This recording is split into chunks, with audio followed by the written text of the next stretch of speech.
All right, so we're here with Angel. Hi. Angel, how have you been since the last time I talked to you? I've been good. Yeah? Yeah, I've been good. You look a little better. Thank you. And you look a lot thinner. Yeah, I know. So, what what has been going on? Well, I got out of jail this week. You just got out? Yeah, I just got out today. So I was in there for like a week because of some misdemeanor charges. Yeah. Well, it was one charge, but my dumbass went ahead and told the judge. She asked me like, why didn't you show up to court? And I was like, I should have just said I didn't have no transportation, but instead I said I went to go do drugs, and that bitch gave me like a $200 bond. So, Yeah. but yeah, that's where I fucked up. Did she lock you up right after you said that? Yeah, I didn't have anybody to pay my bond, so I was in there for like a week. Oh yeah. Yeah.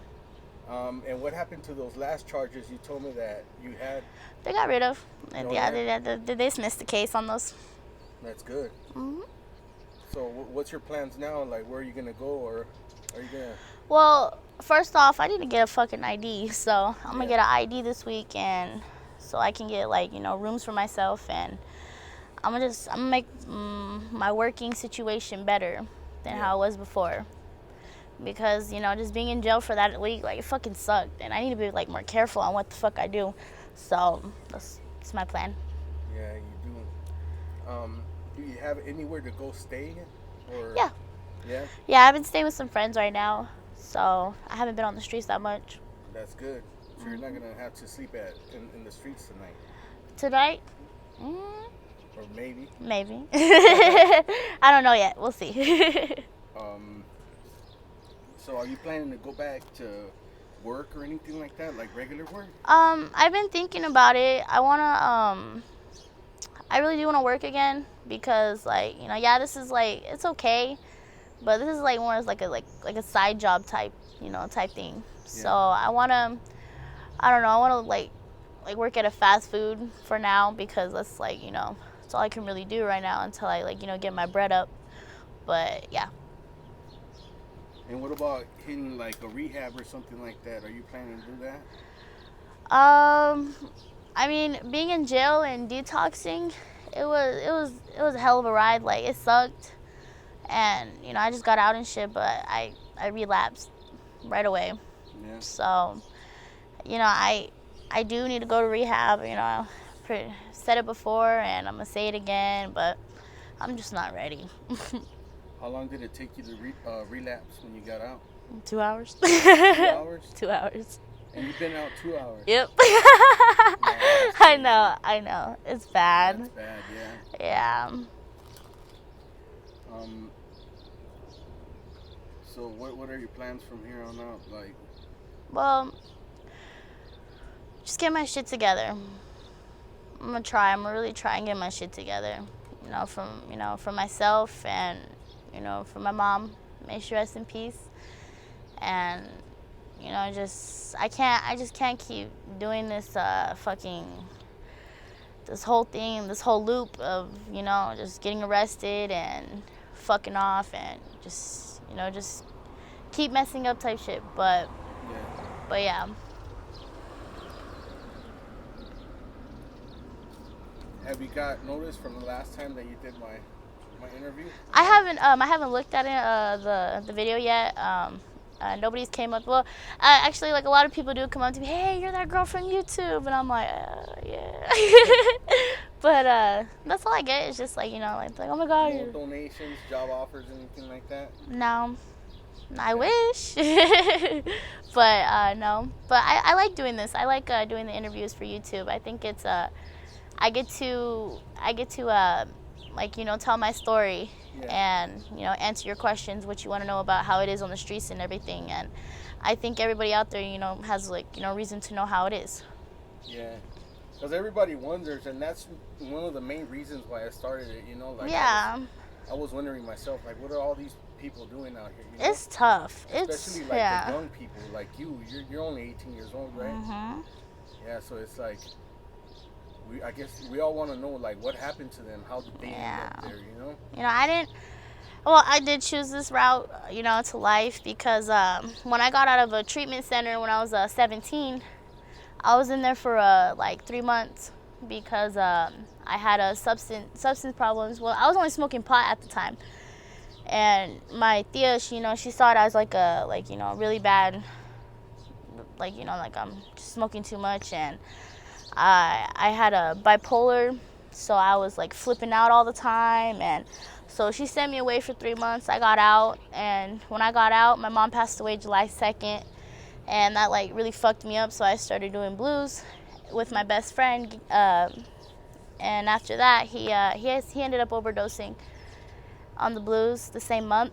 Yeah. And that just really put me in a really like fucked up mindset. So I guess ever since then, I just chose to do drugs and fuck off, so I don't think about all that. What about your friend? Did he make it off the overdose, or he passed away? Yeah, he didn't make it to the hospital. Yeah, he didn't make it there. No, they like put him in the ambulance, and they were on the way to the hospital, but he didn't make it. And how much of a dose did he take? At the time we were sniffing them, so I'd say he did about he sniffed about like 2 pills, and we were barely just starting to do it, and he just saw how much I was doing, so he thought he could take it, and yeah. I fell asleep next to him that night, and I woke up and I was trying to check on him, and his lips were blue, and his entire face was blue, and I got scared, and I tried doing CPR and everything, and eventually I woke up his family, and I told them what was going on, and they called the ambulance, and when the ambulance came and they were on the way to the hospital, he didn't make it. And how long was he doing the blues before that happened? Just for about like a month. A month? Damn. That sucks, man. Yeah. And why was he turning blue? Was he like breathing, or? He was overdosing while we were asleep, I guess. Like he just kind of fell asleep and just didn't wake up. When you seen him, was he breathing or not? No? Okay. Damn, that sucks, man. He was my best friend. I met him my sophomore year to my senior year. He was in love with me, to be honest. He loved my personality, and he's made music about me. He was a good kid. He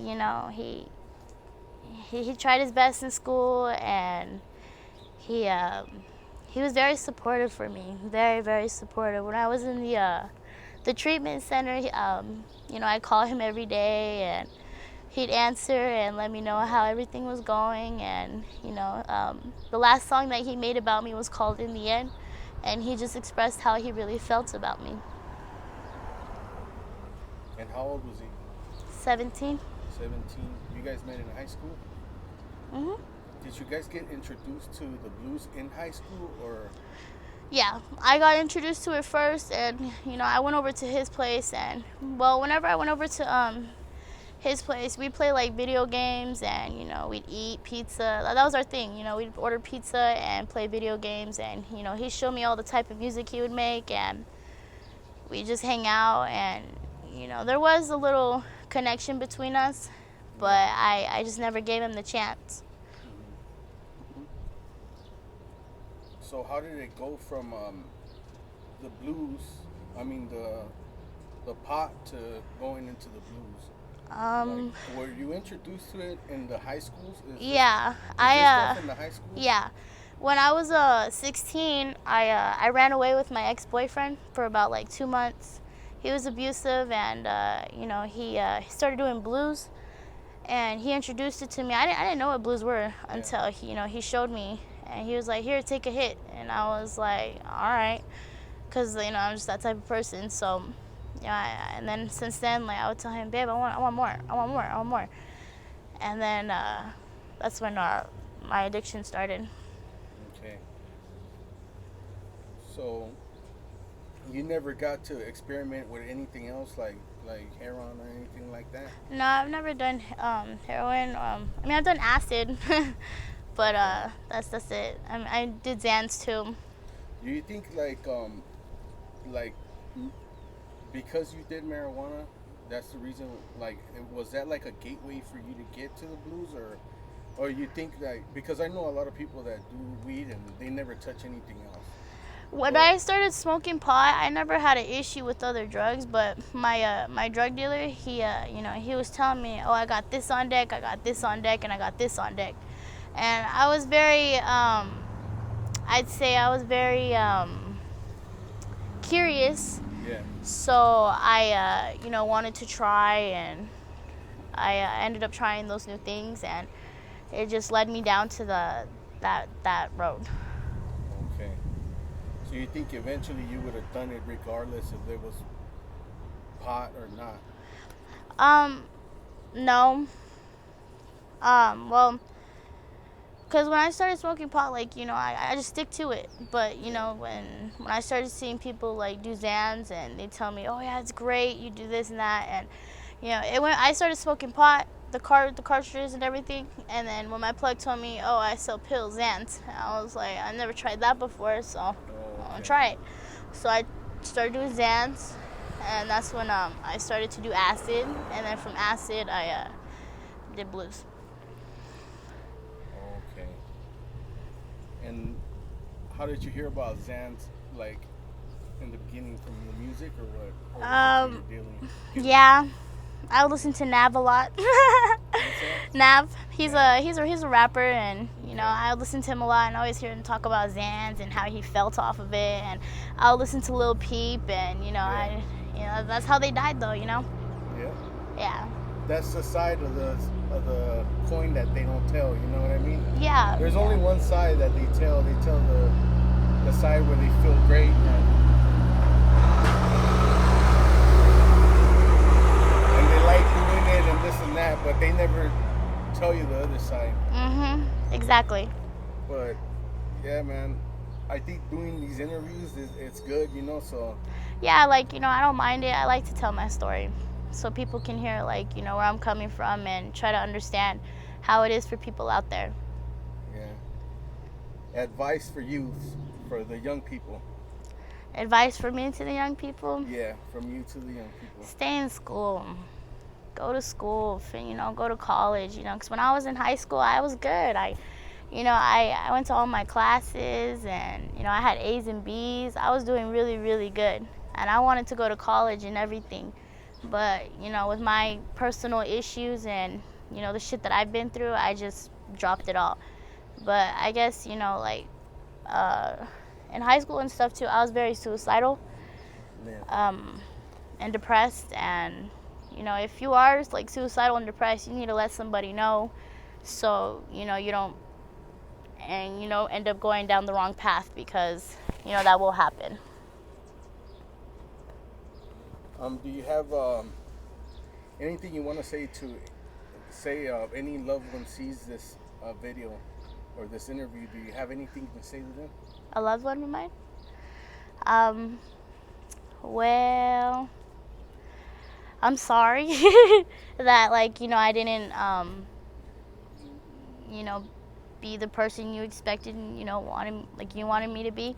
But, every day I think about my family. I think, I love them very much, and, I'm just trying to figure shit out right now. And eventually I'll get my shit together and get over this hurt that I'm going through. All right, Angel. I really appreciate it. Thank you for the interview. Yeah, no problem.